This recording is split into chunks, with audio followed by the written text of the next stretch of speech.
ஐந்து கரத்தனை யானை முகத்தினை இந்தின் இளம்பரை போலும் எயிற்றனை நந்தி மகந்தனை ஞான கொழுந்தினை புந்தியில் வைத்தடி போற்றுகின்றேனே. நமக்கு ஜோதிட ஞானத்தையும் கிரியா யோகத்தையும் தந்த குருமார்களுக்கு நன்றி.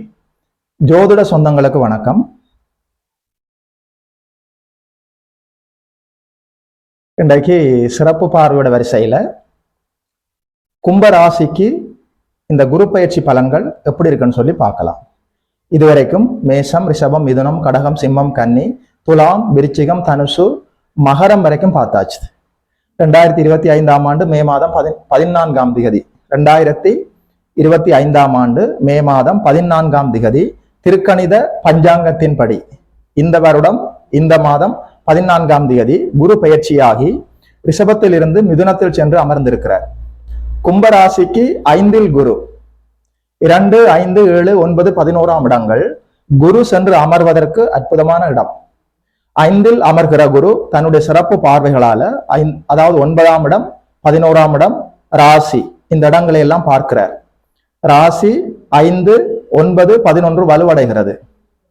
தன்னுடைய பார்வைகளால தன்னுடைய சிறப்பு பார்வைகளால பாக்கியஸ்தானத்தை பார்க்கிறார், லாபஸ்தானத்தை பார்க்கிறார், ராசியை பார்க்கிறார். அற்புதமான பலன். 5ஆம் இடம் என்று சொல்றது உங்களுடைய அதிர்ஷ்ட பாவகம், புத்திர பாக்கியம், இறை அருள், தூரதேச பயணம், உயர்கல்வி, உங்களுடைய முன்னேற்றம், வளர்ச்சி, கௌரவம், பெயர் புகழ். அற்புதமான இடம் 5ஆம் இடம் என்றது உங்களுடைய பூர்வ புண்ணியம். பூர்வ புண்ணிய ஸ்தானத்துல குரு வந்து அமர்கிற போது நல்ல அதிர்ஷ்ட வாய்ப்புகள் ஏற்படும். அந்த அதிர்ஷ்ட வாய்ப்புகளை நல்லபடியாக நீங்கள் பயன்படுத்திக் கொள்வீர்கள். அந்த அதிர்ஷ்டங்கள் உங்கள் வாழ்க்கையில் நல்லபடியாக செயல்பட்டு அதன் மூலம் லாபங்களும் வெற்றிகளும் கிடைக்கும். 11ஆம் இடத்தை குரு பார்க்கிறார். அது மட்டும் இல்ல, 5ஆம் இடத்துல குரு வந்து அமர்கிற போது புத்திர பாக்கியம் கிடைக்கும். குழந்தை செல்வத்திற்காக ஏங்கி காத்து கொண்டிருப்பவர்களுக்கு ஆண் வாரிசு கிடைப்பதற்கான வாய்ப்புகள் கூட இருக்கிறது. அது மட்டும் இல்ல, உங்களுடைய பரம்பரைக்கு வாரிசு கிடைக்கும். அதாவது மருத்துவத்தின் மூலம் குழந்தை கிடைக்க வேண்டும் என்று சொல்லி ஏங்கி தவம் இருந்து காத்து கொண்டிருப்பவர்களுக்கு 5இல் குரு வந்து அமர்ந்து 9ஆம் இடத்தையும் 11ஆம் இடத்தையும் பார்த்து ராசியையும் பார்க்கிற போது நிச்சயமாக குடும்பத்திற்கு வாரிசு உருவாகும், குழந்தை பாக்கியம் உண்டாகும். அது மட்டும் இல்ல, 5ஆம் இடத்துல குரு வந்து அமர்கிற போது நல்லபடியாக கற்க முடியும், கல்வி கற்க முடியும். உயர் கல்வி கற்பதற்காக வெளிநாடு செல்வதற்கான வாய்ப்புகளும் வரும். 5ஆம் இடம் தூரதேச பயணத்தை குறிக்கும். நல்லபடியா வெளிநாடு சென்று உயர் கல்வி கற்பதற்கான வாய்ப்புகள் மலரும். அது மட்டும் இல்ல, 5ஆம் இடம் என்றது அதிர்ஷ்ட பாவகம், புத்திர பாக்கியம், இறை அருள். இறை அருள் என்று சொல்லும் போது குலதெய்வ ஆசீர்வாதமும் உங்களுடைய இஷ்ட தெய்வ ஆசீர்வாதமும் இறை அருளும், அதாவது தெய்வீக பலம் கிடைக்கிற காலம். இப்போது நீங்கள் உங்களுடைய குலதெய்வத்தை சென்று வணங்கிவிட்டு வந்தால் அற்புதமான நற்பலன்கள் கிடைக்கும். 5ஆம் இடத்துல குரு இருக்கிற போது ஆலய வழிபாடுகள் கைமேல பலன் தரும். இறை அருள் கிடைக்கிற நேரம் ஆலயத்திற்கு சென்று வணங்கி அந்த அருளை பெற வேண்டும். 5ஆம் இடம் வலுவடைகிற போது உங்களுடைய முன்னேற்றம், உங்களுடைய பெயர் புகழ், அந்தஸ்து, கௌரவம் எல்லாமே உயர்வடையும். அது மட்டும் இல்ல, 9ஆம் இடத்தை குரு பார்க்கிறார். 9ஆம் இடம் என்றது பாக்கியஸ்தானம். உங்களுடைய தந்தையின் உடல் ஆரோக்கியம் இல்லாமல் இருந்திருந்தால் உங்களுடைய தந்தையின் உடலுக்கு ஆரோக்கியம் ஏற்படும். உங்களுடைய தந்தை மன மகிழ்ச்சி அடையக்கூடிய எல்லா சம்பவங்களும் நடக்கும். அது மட்டும் இல்ல, தந்தைக்கும் உங்களுக்குமான உறவுல நல்ல மேன்மை முன்னேற்றம் நிகழும்.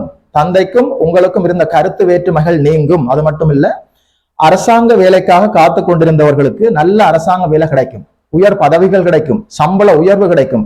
அதாவது உங்களுக்கு பிடிச்ச இடத்துக்கு இடமாற்றம் கிடைக்கும். அது மட்டும் இல்ல, சம்பள உயர்வோட பதவி உயர்வோட உங்களுக்கு பிடிச்ச இடத்துக்கு இடமாற்றம் கிடைக்கும்.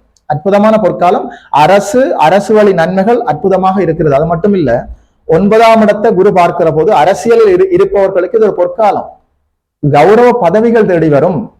9ஆம் இடம் குருவின் பார்வையில் இருக்கிற போது, அதாவது ஆலய திருப்பணிகளுக்கு நீங்கள் உதவி செய்வது, அன்னதானம் கொடுப்பது, அதாவது இறை வழிபாடுகள் ஏதாவது நீங்கள் உங்களுடைய நேர்த்தி கடன்களை செலுத்தாமல் இருந்திருந்தால் இப்போது உங்களுடைய இறை கடமைகளை செய்வதற்கான நேரம்.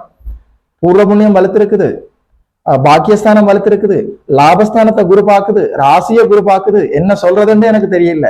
உண்மையில கும்பராசிக்காரர்கள் ஜென்ம சனியில படாத பாடு, உயிரை தவிர அனைத்தையும் இழந்து விட்டீர்கள். ஜென்ம சனியில கடுமையான மன அழுத்தம், வார்த்தைகளால சொல்ல முடியாத கருண கொடூரமான தாக்குதலை ஜென்ம சனி உங்களுக்கு நிகழ்த்தி விட்டு சென்று விட்டார். அதான் உண்மை.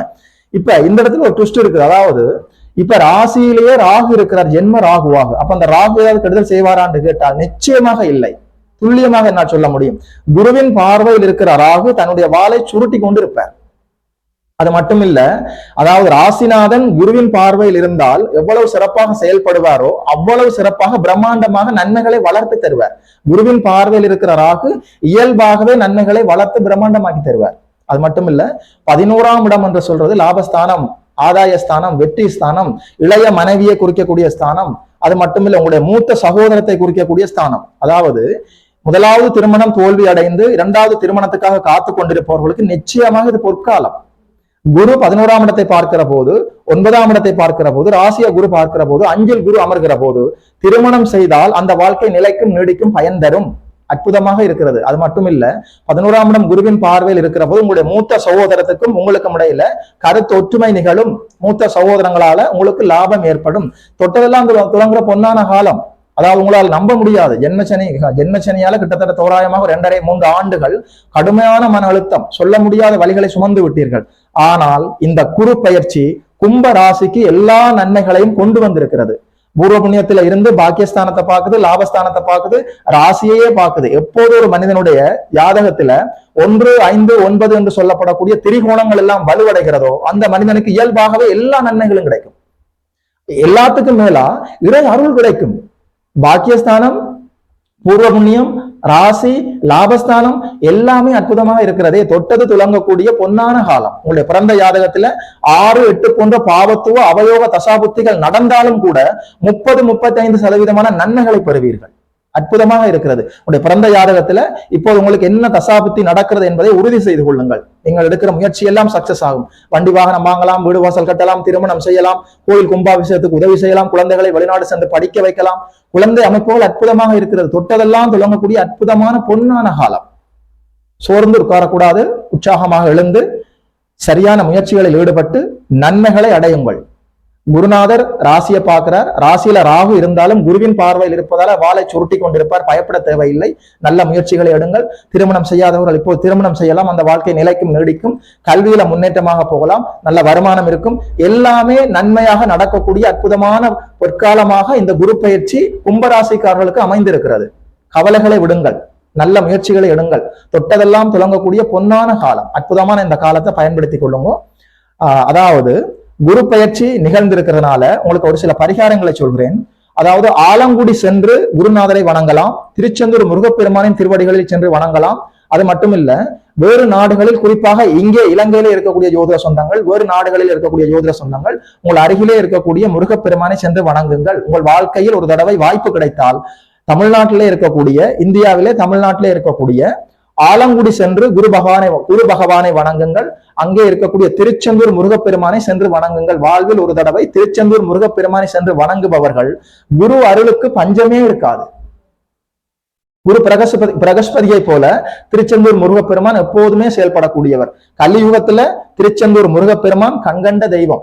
அதாவது ஒரு அழகான ஒரு சம்பவம் ஞாபகத்துக்கு வருது. முருகப்பெருமானை பக்தி பூர்வமாக வணங்கி வாழ்பவர்களுக்கு முருகப்பெருமானின் கருணை அற்புதமாக கிடைக்கும். சுட்ட பலம் வேண்டுமா, சுடாத பலம் வேண்டுமா என்று அவ்வை பாட்டியை மட்டுமல்ல உங்களையும் கேட்பான். முருகனோடு பக்தியோடு இருங்கள். திருச்செந்தூர் முருகப்பெருமானை வணங்கி வாழுங்கள். எல்லா நன்மைகளும் கிடைக்கும்.